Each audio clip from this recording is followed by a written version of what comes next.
Desde que dejó La Moneda, preside la Fundación Democracia y Desarrollo.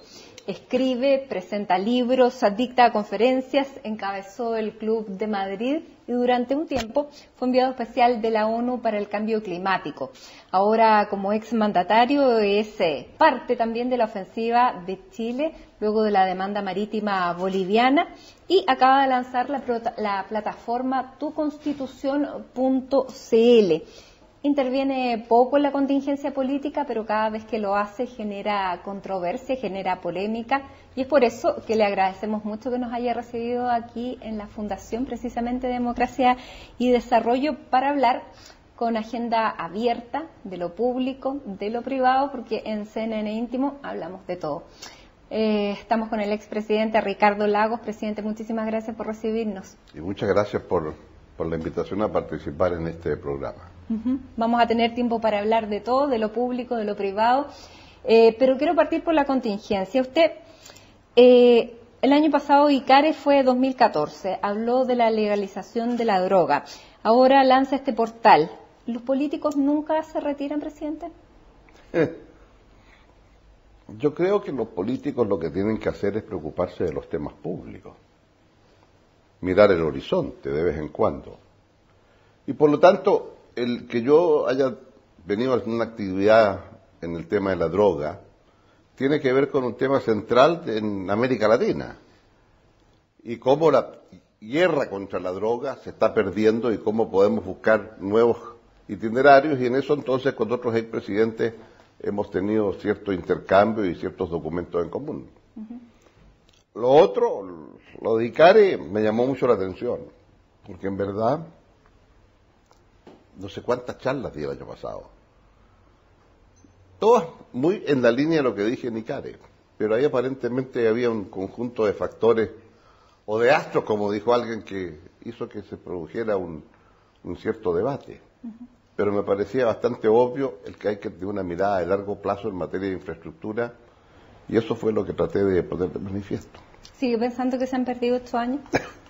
¿Cómo? ¿Sigue pensando que se han perdido 8 años en materia de infraestructura? O sea, creo que el ritmo es cuestión de ver las cifras, no es que estoy pensando, es cuestión de ver las cifras, cuáles son los niveles de inversión y qué es lo que ha pasado. Y por lo tanto, si pensábamos que teníamos casi listo para cerrar el anillo de Américo Vespucio y poderlo licitar el año 2006-2007 y todavía está abierto Vespucio, es una lástima que estemos discutiendo lo mismo que hace 8 años atrás. Bueno, usted es un buen observador de la contingencia, sobre todo de la política, y hoy le quiero preguntar cuál es el diagnóstico político que hace y cuán profunda es la crisis institucional que vive el país con el descrédito que tiene la gente por sus instituciones. Quiero contextualizarlo en la siguiente forma. Hoy tenemos una situación económica que respecto al año pasado es mucho mejor. Estamos todos de acuerdo, ayer lo dijo el presidente del Banco Central, que vamos a tener un crecimiento entre 2,5 y 3,5%. Tenemos un nivel de desempleo relativamente bajo en este momento y todavía no se ha sentido un desempleo mayor. Por lo tanto, desde el punto de vista económico, no es que estemos en una situación óptima, boyante, pero estamos en la buena senda. No hay grandes conflictos sociales en Chile y por lo tanto creo que ya hay conciencia de las cosas que hay que arreglar, como es el tema educacional y el ministro a cargo de aquello. Entonces, ¿por qué digo esto? Porque la crisis que tenemos es estrictamente política. Y eso me parece muy grave, porque entonces eso obliga a los sectores políticos a darse cuenta de la gravedad de la situación y la necesidad de tener un entendimiento, un acuerdo para salir adelante. Ahora ya vamos a hablar de ese acuerdo, pero dentro de la crisis política hubo una crisis que estalló dentro del Palacio de la Moneda y esa crisis se llamó Caso Cabal. A su juicio, ¿qué es lo más grave del Caso Cabal? Yo creo que lo más grave son los elementos éticos involucrados y la imprudencia por parte de aquel que participó en aquello. Eso es lo más grave. Hay una ética que para la opinión pública se ha violado, se ha violentado. ¿Genera rabia? Yo creo que en muchos puede generar rabia.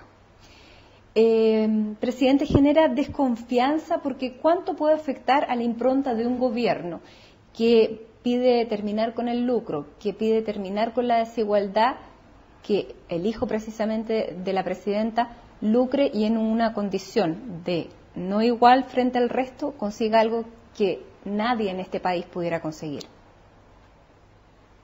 Bueno, tú has hecho una descripción de cómo ves la situación. Y lo que yo diría frente a eso es, en general, lo que no se acepta es que haya un saltarse de ciertas reglas.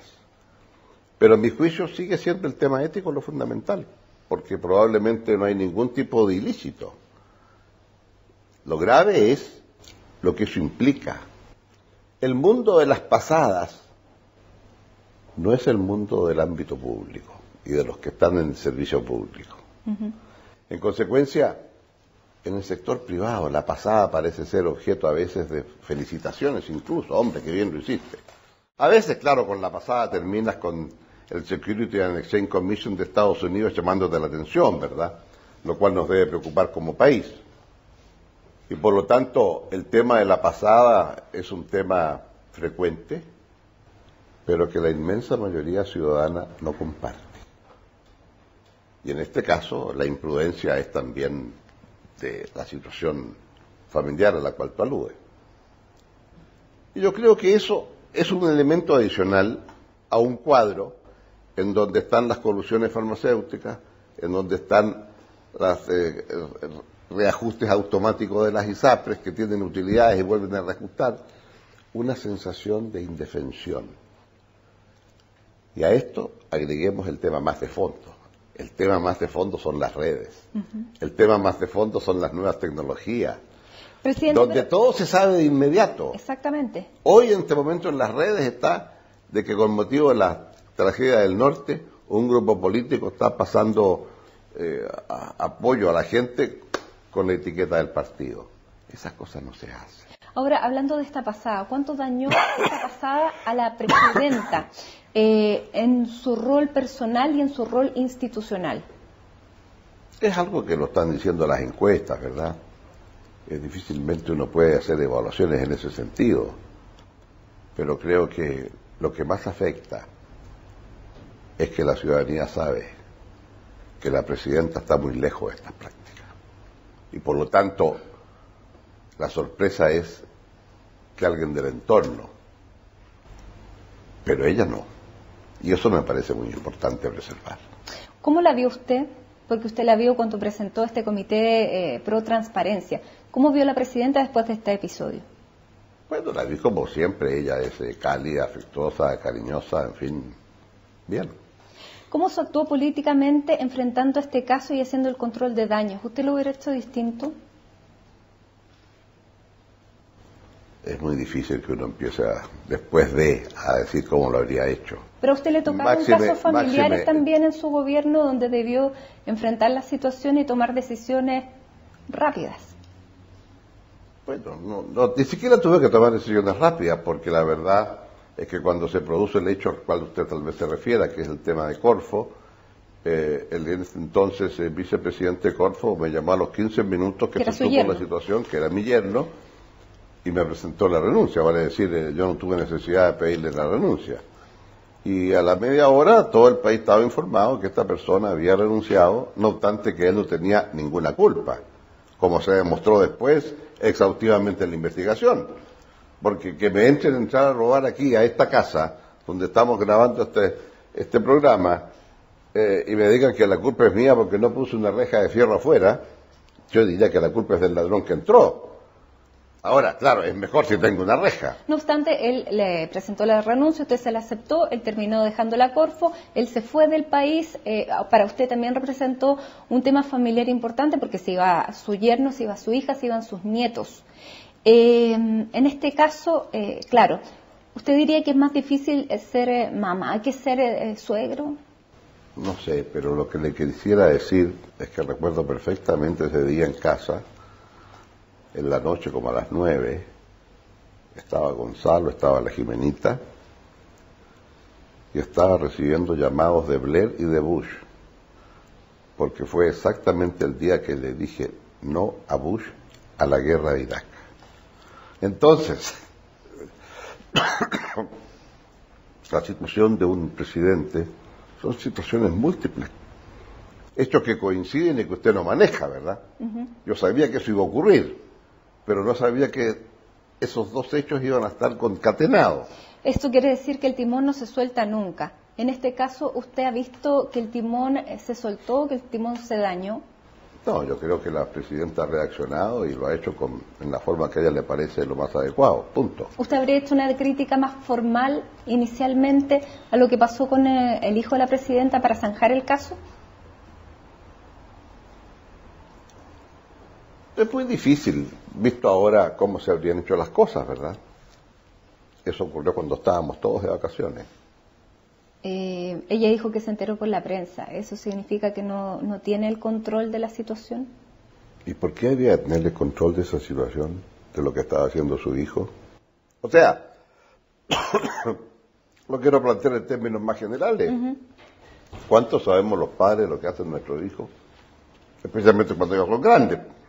Cuando son chicos, claro, distinto. Cuando se cuestionó a su cuñado Hernán Durán, durante su gobierno, Michelle Bachelet dijo que ella nunca iba a contratar parientes. ¿Se acuerda usted de esa frase? No, para serle franco, ni siquiera sabía que la había pronunciado. ¿Y qué le parece? Bueno, ella hizo una observación respecto a ese tema. Yo nunca contraté a Hernán Durán. O sea, en mi caso no venía al caso. O sea, Hernán Durán lo que sufrió fue por ser el pariente mío, porque él tiene una empresa hasta el día de hoy, es un consultor muy prestigiado, y por lo tanto lo que se le acusaba a él era que por ser pariente mío era buen consultor. Me parece que Hernán pagó un costo que no tenía por qué haberlo pagado. Y creo que así como él, muchos otros. ¿Cómo se sale de esta crisis, presidente? Yo creo que la crisis, quiero dar por concluidas las preguntas relativas a ese tema que estábamos hablando delante, vinculado con la presidenta y su hijo. Pero la crisis es mucho más profunda, porque la crisis no es de Chile.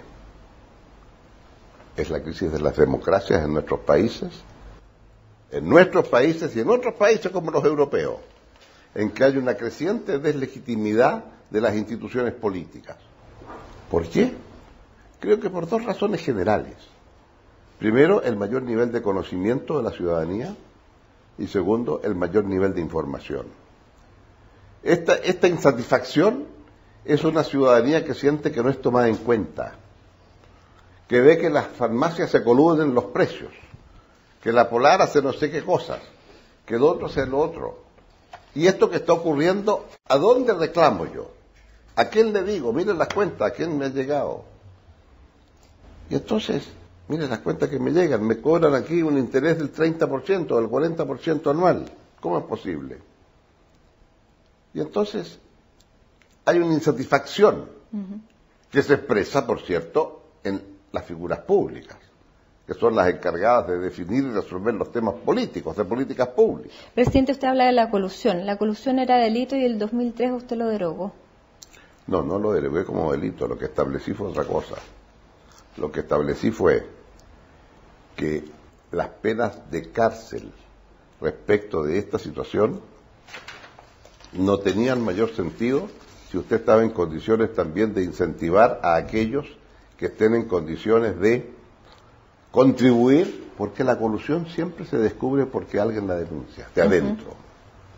Y eso era muy importante. Pero eran prácticas que antes eran delito, que se pagaban con cárcel y que hoy no. Bueno, me parece entonces que sería muy importante revisar aquello. ¿Cometió un error? A lo mejor, pero me pareció que lo importante era entender que usted va a descubrir los últimos delitos de colusión han sido hechos por ¿quiénes? Por quienes desde adentro han dicho que hay colusión. En la farmacia se supo por uno de adentro.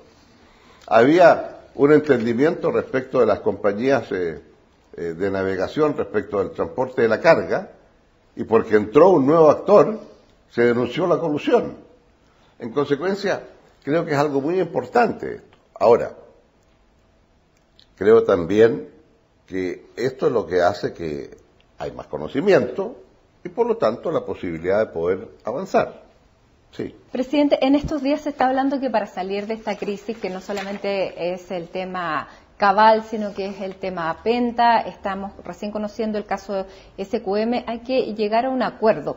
Y paradójicamente, el ex senador de la UDI, Jovino Novoa, recordó hace unos días que su gobierno había sido salvado por la UDI gracias a un acuerdo político, y le digo paradójicamente porque en esa época él no apoyó ese acuerdo político. Pero hoy recuerda este acuerdo en el que se zanjó un tema que fue el tema de los sobresueldos, el tema Mogate, y que se salió adelante. La gente hoy, cuando escucha que se quiere llegar a un acuerdo político, lo primero que le viene a la cabeza es un arreglín. ¿De qué se trata hoy un acuerdo político? Lo mismo que el Mogate. Todos los juicios que estaban incoados en esa época siguen hasta hoy. Han pasado ya 12 años y todavía no se cierran esos juicios. Siguen hasta hoy. Pero el impuesto interno dijo que los sobresueldos no eran tributables. No, se pagaba cuando usted tenía un... ¿Sabe lo que era el sobresueldo? El sobresueldo era el que usted, fuera de sus horas de oficina, hacía otros trabajos. Pero los hacía y emitía boleta y pagaba los impuestos. ¿Ya? En consecuencia,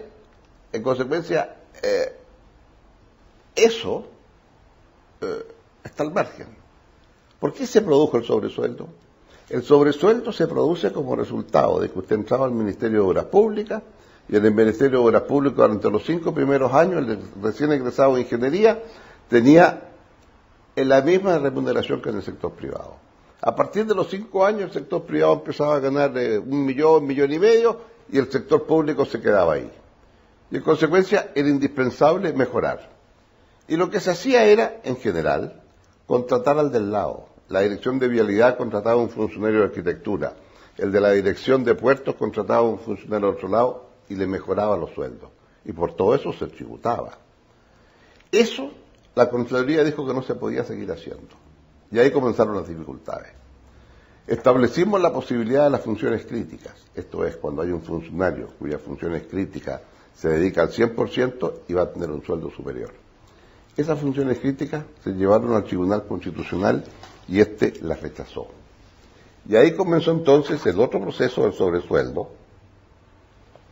Entonces lo que se dijo fue, si hay una empresa que está haciendo trabajos para el Ministerio de Obras Públicas, ¿puede contratar a alguien también del Ministerio? La Universidad de Chile, que hacía muchos trabajos y sigue haciendo muchos trabajos para el Ministerio, contrataba a algunos funcionarios del Ministerio. Y eso fue el tema de los sobresueldos. ¿Y usted se sintió salvado por la UDI? ¿Eso cómo se resolvió? Eso se resolvió estableciendo una mejora en las remuneraciones del ámbito público. Quiero aquí decir hoy día, no sé cuánta gente lo sabrá, la sugerencia que se hizo fue, está de moda ahora Lee Kuan Yew, el primer ministro de Singapur, fundador de Singapur, etcétera. Y Lee Kuan Yew me acuerdo que me dijo una vez a mí, yo establecí que las remuneraciones en Singapur del primer ministro debiera ser igual a la remuneración más alta jamás pagada en Singapur. Y el que más ganaba en Singapur era el presidente no sé qué banco, entonces ¿por qué dijo? Porque quiero que la gente sea honesta y el sector público sea espléndido. Alguien dijo entonces en Chile la solución, que el presidente gane lo que gane el presidente del Banco Central. El sueldo del presidente del Banco Central se fija por los expresidentes a partir de un estudio de cuáles son los sueldos que en Santiago se pagan, en Chile se pagan a los principales presidentes de los bancos establecidos en Chile. Presidente. Y sobre esa base se fija ese sueldo. Eso en ese momento equivalía a algo así como 12 millones de pesos.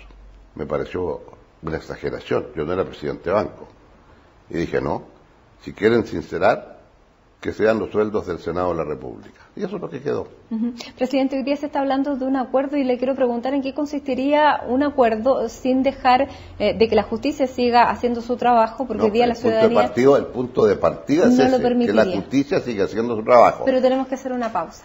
Así que vamos a hacer una pausa aquí en CNN Íntimo y vamos a seguir conversando de los acuerdos que permitirían salir de esta crisis política institucional derivada de los casos que ya conocemos. Hacemos una pausa y ya regresamos.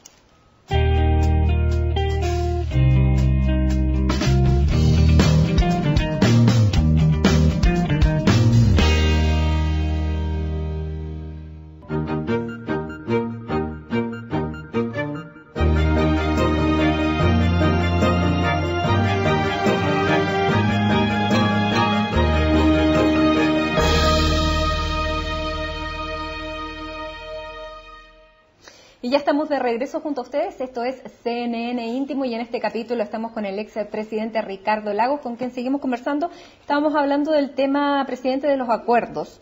¿Y qué significa hoy un acuerdo político cuando hay una fiscalía investigando, cuando hay nuevos casos saliendo y cuando hay una ciudadanía que lo que exige es transparencia y que la justicia haga su trabajo? Exactamente lo que tú dices, que la justicia haga su trabajo. Esto es, un entendimiento para que los ilícitos, consecuencia de la relación dinero y política, no ocurran nunca más. ¿Y eso qué significa? Primero, ¿pueden las empresas dar plata para campañas políticas? No. ¿Por qué? Porque las empresas no son ciudadanos. Los ciudadanos votan. ¿Pueden los ciudadanos contribuir? Sí. Se ponen la mano en el bolsillo y dan plata. Uh-huh. ¿Y eso no establece una diferencia entre si yo, por ejemplo, quiero ser candidato como ciudadano y tengo un ciudadano amigo que es muy rico y el otro tiene uno que es muy pobre, está liquidado? Déjame terminar. Con un tope razonable y modesto, para que no ocurra lo que si tú tienes un amigo muy rico. Segundo, no quiero que esto que se aporta se descuente de tributos. Día atrás de una entrevista y pusieron Lagos partidario del aporte privado. Sí, soy partidario que los privados que creen en su partido lo apoyen, que creen en su candidato lo apoyen, porque eso establece un vínculo entre el ciudadano y el candidato. Voy a hacer lo posible para que usted salga, voy a pedir el voto y voy a dar una contribución. Eso me parece legítimo. ¿Y debiera ser transparente? Absolutamente. ¿Saber quién es el privado que otorga? No veo por qué no. Y eso los privados, para muchos privados puede ser tal vez una limitación, porque habrá privados que no quieran que se sepa por quién van a dar cuando son cifras, oiga, de lo que estamos hablando, no afectan nada. ¿Ya? Pero todo esto significa también que tiene que haber entonces aportes públicos para los partidos y aportes públicos para los candidatos. Pero esto suena muy sencillo, presidente. ¿Por qué entonces no se ha llegado a esta fórmula? Por una razón muy sencilla. Porque hasta ahora la derecha se ha negado. La derecha exigió los aportes a las empresas la vez pasada, de manera reservada. Y exigió que se empezara a contar los gastos de los candidatos al momento que se inscribían. Y todos sabemos que los candidatos empiezan a gastar mucho antes. En Estados Unidos, ¿sabe cómo es el sistema? Cuando el candidato está pensando dedicarse a ser candidato, tiene que declararlo de inmediato, porque de ese momento empieza a correr el taxi y le van cobrando. Mire, mañana voy a ir a Talca. A Talca, a lo mejor quiere ser senador por Talca, empiezan a contar. Y esto me parece muy importante, tenerlo claro. Lo segundo, tiene que haber un sistema de control del gasto electoral. No sacamos nada con 20 normas y no hay control. Es un escándalo cuando usted ve la cantidad de afiches. Multiplica cuánto valen las llamadas palomitas esas, 5.000, 10.000 pesos cada palomita, llega a ser obsceno el gasto. Y eso se ha disparado, producto de todo esto que hemos visto estos días, las cantidades que dan. Y por lo tanto, el límite al gasto debe ser castigado por aquel candidato que lo viola, perdiendo el asiento que ganó. Perfecto. Ahora, ¿usted cree que esta comisión que creó la presidenta Bachelet va a ser un aporte en esto? Porque paralelamente los partidos de la nueva mayoría crearon otra comisión y aparentemente se está diluyendo un poco el liderazgo. ¿Falta liderazgo en esto? No. Aquí no hay ningún liderazgo. Son cosas en las cuales todos vamos a concordar. Y espero que la derecha concurra. ¿Por qué lo digo en esta forma? Porque la derecha quería que se contaran los últimos 30 días, en la práctica, que es cuando está permitido hacer propaganda, o que se conte desde el momento que usted se inscribe, y todo lo que hay antes, y las elecciones primarias, que en muchos partidos hay. Entonces creo que acá hay que hacer las cosas bien. ¿Usted cree que la derecha hoy está en condiciones de negarse a un acuerdo político? Espero que no se niegue como antes se negó. Lo digo así derechamente. Yo no quería aporte de las empresas, porque ese principio me parece sacrosanto. ¿De qué una empresa va a dar plata a un candidato si las empresas no piensan políticamente? Esto de que las empresas puedan donar es parte del acuerdo al que se llegó cuando Pablo Longueira negoció con usted fin de la crisis. ¿Entiendes lo que te acabo de decir? Sí. era exigencia de la derecha para llegar a un acuerdo. Y entonces, entre no tener nada y tener algo, es mejor tener algo. Ya, y quedaron estos hoyitos que hay que ir tapando. Es que son más que hoyitos, son forados. Sí, son forados. Okay. ¿Qué es lo más grave del caso Penta? El caso Penta, lo más grave es que esto se descontaba de impuestos. Porque antes, cuando no había ninguna norma, lo que daban normalmente era dinero en efectivo. Pero el dinero efectivo quería decir que no se descontaba de impuestos. ¿Cómo se financió su campaña? Ah, qué buena pregunta. Como resultado del Mobgate, mi campaña presidencial fue íntegramente auditada por la magistrada Chevisic. Íntegra. Y eso es lo que permitió entonces un día que un diario, que no voy a decir su nombre, publicara de este porte: 2 hermanos de miembros del gabinete de Lagos citados por la Chevisic. Uno era Joaquín Izaguirre, hermano de Nicolás, y otro era Alto Solari, hermano de Ricardo Solari. Porque estos señores habían cometido el pecado de donar cifras acordes a la altura de estos señores, claro, te darás cuenta, ¿no? Y lo que se citó fue para asegurarse que ellos efectivamente habían hecho la donación. Eran miles los profesionales que dieron plata y que estaban anotados. Porque Andrés Navarro sale diciendo que él, a través de un sistema parecido a lo que hoy día se está censurando o se está llevando a tribunales, él le donó plata a su campaña. Sí, seguramente, pero en su momento, cuando él hizo esa afirmación, lo único que yo quiero decir, que la gente que siguió la campaña lo desmintió y él se molestó.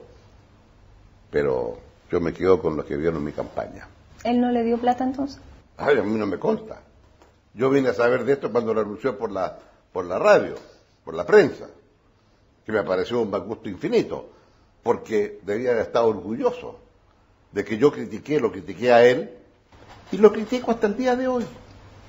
Sonda ha podido responder por el sistema tecnológico en el Transantiago. Y luego lo que critiqué fue que si yo andara el Transantiago sin que estuviera listo el sistema de Sonda. Ahora, el sistema de Sonda no era culpa del gobierno. Pero claro, este sistema de Sonda fue contratado por usted y diseñado no, conmigo no, pues fue contratado por el agente financiero. Matilde, esto es muy importante. Pero fue durante su gobierno, el tema del diseño de Sonda.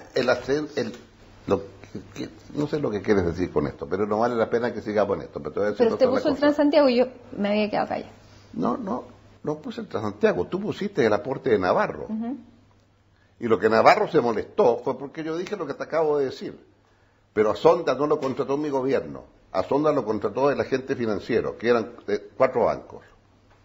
Ellos contrataron al señor Sonda y ellos debían responder si Sonda funcionaba o no funcionaba. Yo todo lo que dije fue cómo es posible que se eche a andar el Transantiago si el sistema adecuado del punto de vista tecnológico no funciona. Ahora, ¿a usted le dolieron las críticas que se le hicieron después por el Transantiago? Entre comillas, la postventa no funcionó. ¿Le criticaron mucho a usted el Transantiago? ¿Le molestó esa crítica? Sí, porque el Transantiago se había postergado su entrada en ejecución y no entendí nunca por qué no se volvió a postergar. Escuché nomás decir de la presidenta que a ella le había tincado que había que postergar. Pero usted pidió disculpas. ¿Por qué pidió disculpas? O sea, porque alguien decía que lo había hecho mal, bueno, pediría disculpas, yo traté de hacerlo bien. Pero lo que quiero decir con el Transantiago, yo hice un diseño. Ese diseño implicaba una serie de cosas. La pregunta es, ¿por qué se echó a caminar si no estaban terminadas las cosas que había que terminar? Pero eso no me corresponde a mí decirlo ahora, ¿no? Se han pasado 8 años este tema. Pero las redes sociales, que es la plaza pública de la que ya vamos a hablar, es lo primero que sale cuando sale su nombre. Lo lamento mucho quedar vinculado a eso y no a las grandes obras que se hicieron. Bueno, pero vamos a seguir hablando y vamos a seguir hablando también de las grandes obras y de otras cosas que pasaron durante su gobierno, pero quiero terminar con el tema Penta. Pero tú me dijiste que esto era para analizar mi gobierno. No. Porque haberme dicho, yo te habría dicho, entonces comencemos por lo importante. ¿Cuántos países tienen Comisión Walech? ¿Cuántos países tienen al señor Túnez? fotografiando toda la gente en Pilucha. ¿Sabes lo que es gobernar? Es correr la frontera en lo que es posible. Y lo que se hizo en mi gobierno, correr la frontera en lo que es posible. Me permití decir una vez, a propósito de redes sociales, Chile está maduro para las uniones del mismo sexo. ¿Y quién es Lagos para venir a decirnos cuándo Chile está maduro? ¿Por qué no lo hizo en su gobierno? Ahí no me aguanté. Le dije, porque estaba ocupado, tratando de sacar una ley de divorcio. Ah, sí, claro. ¿Y sabes además por qué hablamos de la nueva Constitución? Porque la actual lleva mi firma. ¿Sabes por qué lleva mi firma? Porque sacamos todos los enclaves autoritarios. Porque si hubiera habido enclaves autoritarios hoy usted estaría diciendo, ¿y cuándo van a terminar los enclaves autoritarios? Ahora puede hacerlo, porque ya el presidente manda sobre las Fuerzas Armadas, ya no hay senadores designados, ya no hay un Consejo de Seguridad Nacional, y lo que faltaba, que lo dije cuando promulgué las reformas constitucionales, que fue el sistema binominal, pasó a la historia. Y usted también dijo, eso fue el 17 de septiembre del 2005. Hoy dice, este es un día muy grande para Chile. Tenemos razones, dijo, para celebrar. Tenemos hoy por fin una constitución democrática acorde con el espíritu de Chile, del alma permanente de Chile.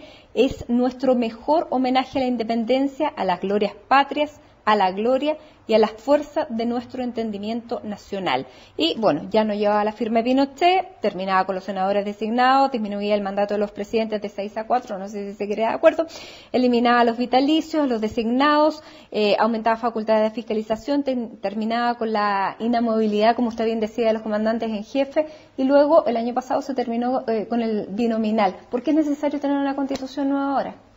Ah, porque han pasado muchos años. Entre otras cosas, fíjese, la cosa que no pudimos cambiar, porque no había ningún tipo de posibilidad de hacerlo, el Estado subsidiario. Y fíjese usted, con la crisis económica internacional, es obvio que el Estado no puede ser subsidiario. Todos están recurriendo al señor Sarkozy, al señor Obama, al señor al señor otro, a la señora Merkel, para resolver la crisis. La política está de vuelta. Y por lo tanto, el Estado tiene que jugar el rol. En consecuencia, la necesidad de hacer reformas son obvias. Y lo único que estoy diciendo es, hoy esas reformas son posibles por lo que se hizo en mi gobierno. ¿Y a usted le parece que, es mejor hacerlo a través de esta plataforma? Una pregunta, presidente, ¿usted no marcó hace en el voto, sí? No. No. ¿No quiere la Asamblea Constituyente? No, no es que no la quiera. Hay distintas formas. Lo que no quiero es un debate sobre formas, quiero un debate sobre sustancia. ¿Y eso es lo que queremos propone sistema presidencial o parlamentario? CL? Queremos sistema presidencial o parlamentario. Queremos un sistema unitario o federal. Queremos un sistema en que elegimos o no elegimos los intendentes. Ah, regiones. ¿Vamos a mantener las regiones actuales, las que hizo Pinochet, o las vamos a cambiar? Esa es la sustancia. ¿Y ese es el debate que se da en esta plataforma? Ah, por supuesto. Es notable. Usted entra en la plataforma y ahí tiene todo esto debate. ¿Pero es elitista la plataforma, presidente?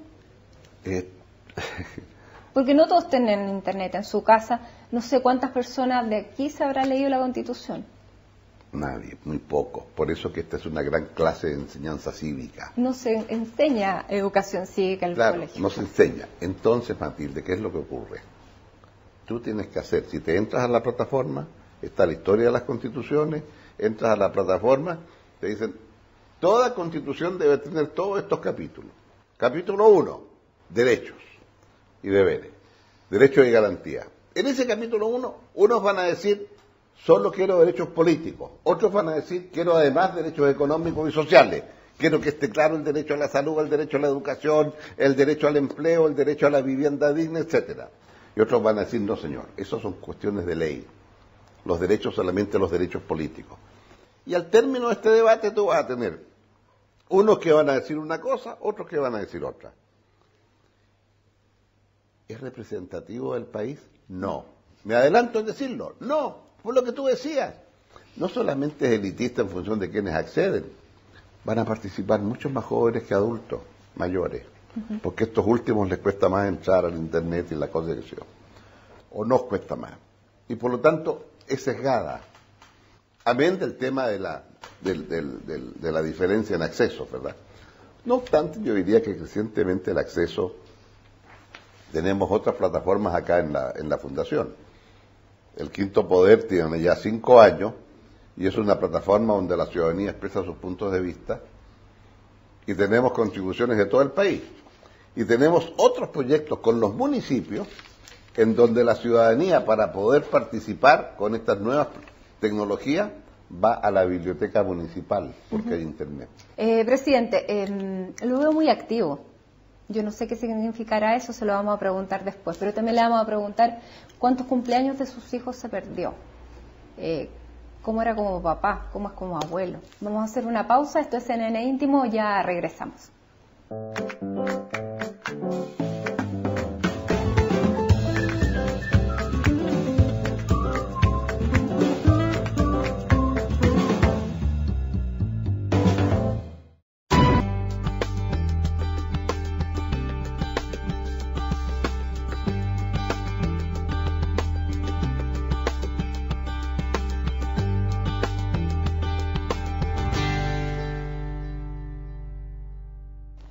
Esto es CNN Íntimo. En esta edición estamos con el expresidente Ricardo Lagos, hablando de actualidad, hablando de su gobierno, y estamos precisamente en la oficina donde él trabaja, sigue trabajando todos los días en la fundación.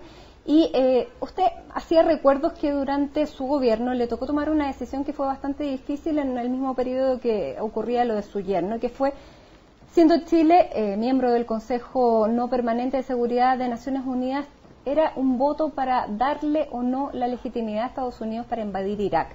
Usted tomó una decisión que fue decirle no a Estados Unidos, y fue en un momento en que Chile estaba negociando un tratado de libre comercio con Estados Unidos. Incluso hubo voces disonantes dentro de su propio gobierno. Pero usted finalmente tomó esta decisión de oponerse. ¿Cuán libre puede ser un presidente en decisiones que son convicciones personales, puedan afectar a lo que pudiera haber sido el no, digamos, tratado, la no recepción del tratado para Chile? ¿Cuánto cabe la decisión personal cuando se está tomando una decisión también de Estado que puede haberle costado algo a Chile? Es que ahí la decisión tiene que ser una decisión de Estado. Y la decisión de Estado, cuando usted es un país pequeño, cuando usted es un país que está en el mundo globalizado, usted busca reglas. Si no hay reglas, las reglas las pone el más fuerte. Y por lo tanto, le expliqué al presidente Bush, no me pida nada fuera del Consejo de Seguridad. Fuera del Consejo de Seguridad, si usted me pide ir a la guerra, le digo no. ¿Por qué? Porque no quiero hacer nada que haga que la institución internacional por excelencia, Naciones Unidas, puedan hacerse tomar medidas fuera de Naciones Unidas. El Consejo de Seguridad decide la guerra o la paz. No la va a decidir afuera. Y dentro del Consejo le dije, démosle un mes más de plazo. He hablado con el inspector sueco la posibilidad de las armas de destrucción masiva, que es el pretexto por el cual se va a la guerra. Hasta ahora no he encontrado armas y por lo tanto no me parece justo ir a la guerra ahora. Y él me dijo, lo siento mucho, tengo 200.000 soldados en la frontera, no podemos esperar porque después viene una época de intensos vientos y se dificulta el desplazamiento de los tanques. La historia le dio la razón. Esas conversaciones existen. ¿Dónde están? Aquí en el archivo. ¿Y por qué no han sido públicas? Bueno, porque todavía estamos muy cerca de los hechos. O sea, todas estas conversaciones en general son conversaciones grabadas. Y en consecuencia, en la parte final, por ejemplo, de las conversaciones con Tony Blair, él me pidió además un teléfono de seguridad. Y ahí me reí mucho y le dije, ¿quién crees tú que tiene interés en escucharte, a ti o a mí? Porque a mí nadie se interesa en escucharme. Pero esas conversaciones existen. ¿Cuándo se van a desclasificar? Yo supongo que en unos 10 años más. Bueno, ya... Es igual que otro tipo de conversaciones que hay, ¿verdad? Porque en general en muchas de ellas se toman notas. En otras a veces son tan privadas y no hay notas, lo cual es lamentable. Bueno, pero gran parte está en el archivo y el archivo está aquí en la fundación y era uno de los ejemplos de todo lo que existe en este archivo. En este archivo también hay cartas personales, hay fotos con su mamá. Y yo le preguntaba antes de irnos a la pausa los costos en definitiva que había sido esta vía o que ha sido esta vía pública. Por ejemplo, ¿se siente mejor abuelo que papá? ¿Estuvo en los cumpleaños de sus hijos, se acuerda? Claro, estoy más con los nietos que con lo que estuve en su momento a lo mejor con los hijos. Cuando vivimos en el extranjero no, pero cuando vivimos en Chile, en la lucha contra la dictadura, fue duro. Fue duro en todo sentido, duro en el sentido de los niños que sufrieron, que se asustaron. Otras veces nos asustábamos nosotros por los hijos. O sea, esto era para ambos lados, ¿no? Bueno, aquí yo tengo un libro que dice el libro de Lagos de la periodista Patricia Politzer y que recoge las cartas de cuando usted estuvo preso el año 86 a su hija menor, a Francisca. Le dice: mi querida Panchita, tú sabes que yo te quiero mucho. Por eso me habría gustado poder estar más rato contigo hoy en la mañana. Seguramente lo fue a visitar. Sin embargo, como vienen tantas visitas, hay que estar un ratito con todas ellas. Cuando salga de aquí, nos vamos a arreglar para pasar juntos los sábados y los domingos y así recuperar este tiempo de separación. Y antes unos convitos y cosquillas. ¿Usted siente que la familia pagó un costo alto? Bueno, sí, claro, efectivamente lo que tú dices es real. O sea, cuando caí preso se asustaron todos, claro, con razón. Pero... ¿Se emociona escuchar esta carta? Bueno, la Pancha era muy chica.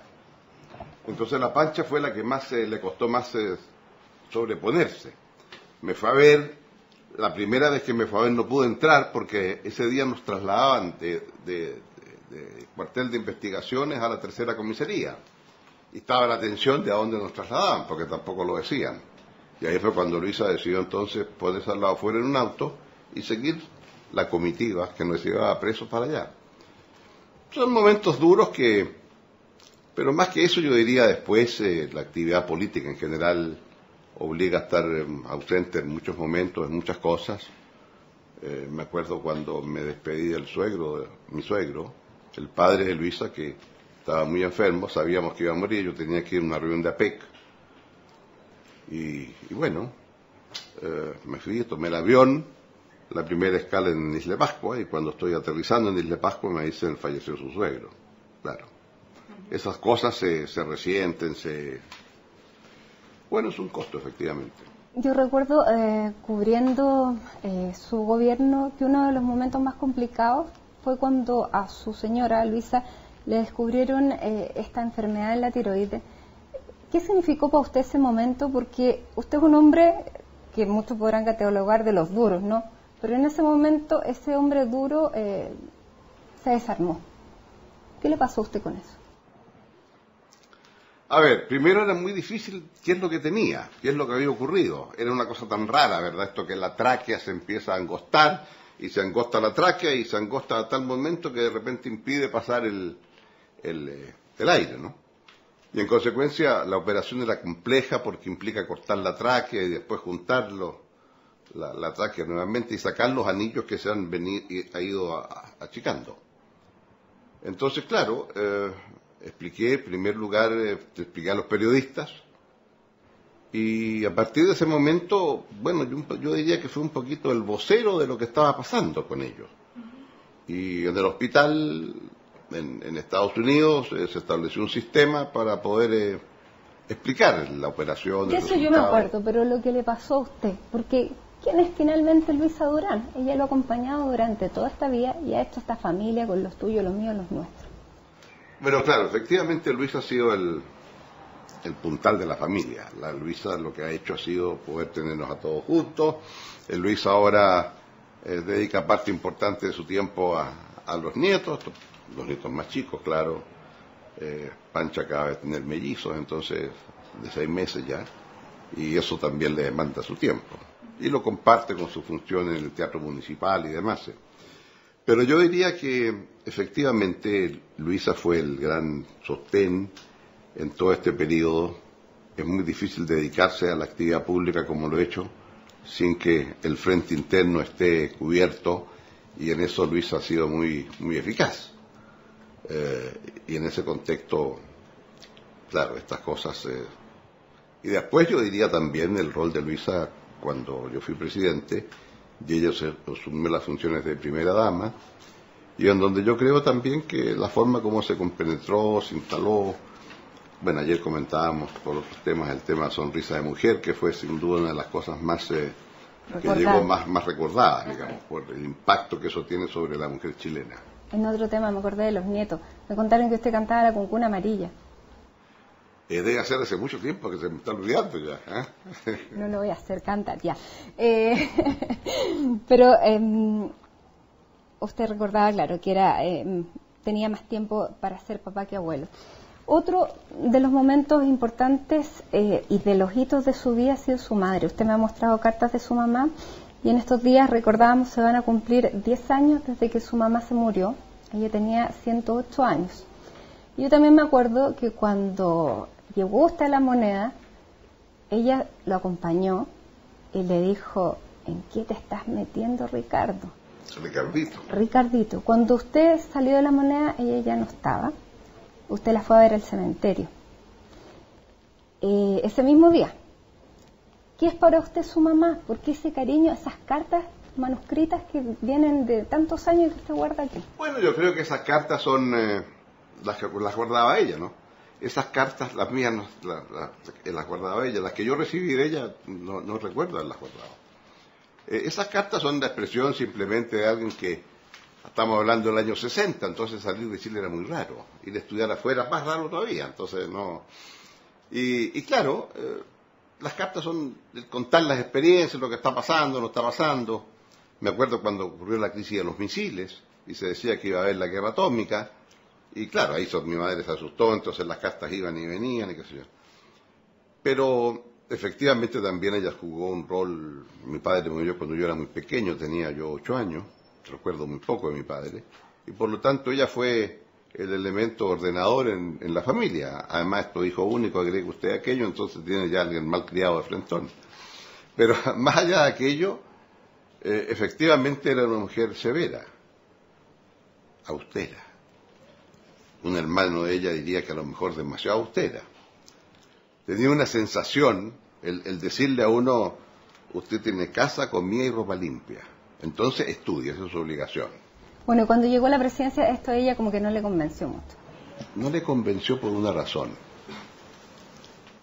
Ella tenía una gran admiración por el presidente Balmaceda, pero de estas dos personas por quienes tenía admiración, Balmaceda y Allende, mire usted cómo terminaron. Y en cambio,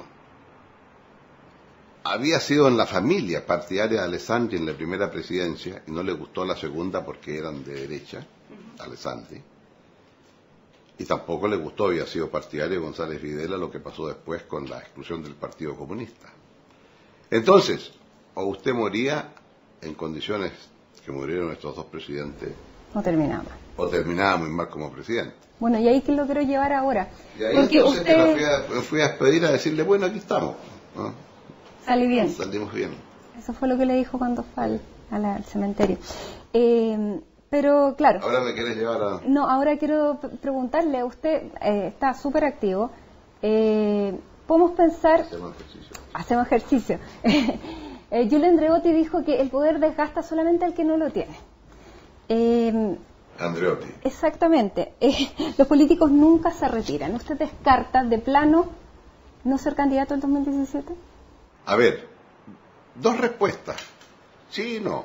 Sí, efectivamente los políticos no se retiran, seguimos activos, seguimos pensando en el país, seguimos pensando en las cosas que se pueden hacer, seguimos pensando en el futuro. La obligación del político en el fondo es pensar en el futuro. Dicho esto, hay muchas formas de seguir pensando y servir. La Moneda es una sella. En un momento dado busqué la presidencia. La terminé y cerré el capítulo. ¿Para siempre? Sí. O sea, ¿quién es uno para estar diciendo mira para siempre? Es hasta petulante, ¿verdad? Pero convencido que hay muchos que le están diciendo que vuelva. Pero lo que creo es que hay muchas formas de hacerlo. Tú recordabas que salí de La Moneda, estuve con cosas con Naciones Unidas. Bueno, pero no ha dicho que no, así que no ha dicho que no para siempre, así que eso era lo que yo quería saber. Me parece no ha dicho que no para siempre. Me parece que es presuntuoso.